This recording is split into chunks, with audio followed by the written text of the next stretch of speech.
నగర్ జిల్లా వేములవాడ క్షేత్రానికి సంబంధించి హన్మాజిపేట అనే ఒక గ్రామంలో 1931లో ఒక సామాన్య రైతు కుటుంబంలో జన్మించి తెలుగు సాహిత్య రంగంలో, తెలుగు సినీ రంగంలో, తెలుగు భాషాభిమానుల్లో, సాహితీవేత్తల్లో, సాహిత్య ప్రియుల్లో ఒక చెరగని ముద్రను వేసి అంచెలంచెలుగా పద్మశ్రీ, పద్మభూషణ్, జ్ఞానపీఠ అవార్డు, సాహిత్య అకాడమీతో పాటు జ్ఞానపీఠ అవార్డును కూడా అందుకున్న మహనీయులు.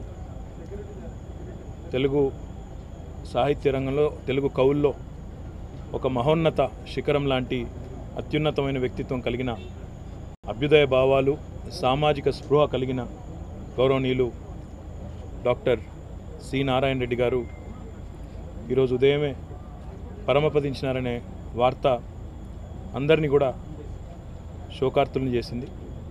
ఈ సందర్భంగా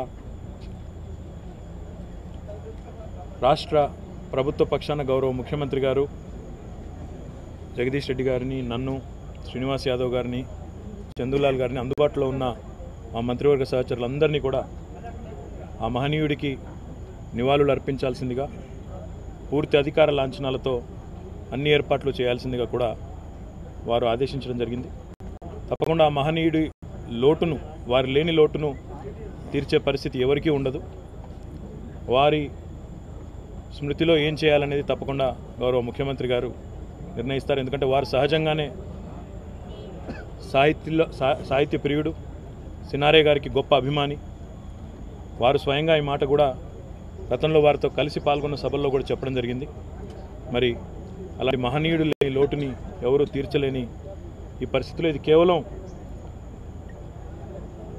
తెలంగాణ రాష్ట్రానికే కాదు, తెలుగు మాట్లాడే తెలుగు భాషాభిమానులందరికీ, తెలుగు సాహితీవేత్తలందరికీ, తెలుగు సాహిత్య ప్రియులందరికీ కూడా, ప్రపంచవ్యాప్తంగా ఉన్నవారికి. ఎందుకంటే అంతటి వ్యక్తిత్వం, అంతటి గొప్పదనం, అంతటి ఔన్నత్యం ఉన్న మహనీయులు చాలా తక్కువ మంది ఉన్నారు.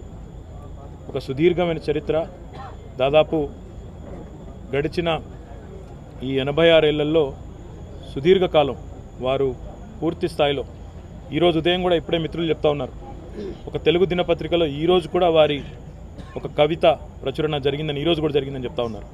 కాబట్టి అంటే దాదాపుగా తాను పరమపదించే వరకు కూడా అనునిత్యం సాహిత్యంలో మునిగి తేలిన మహనీయుడు వారు.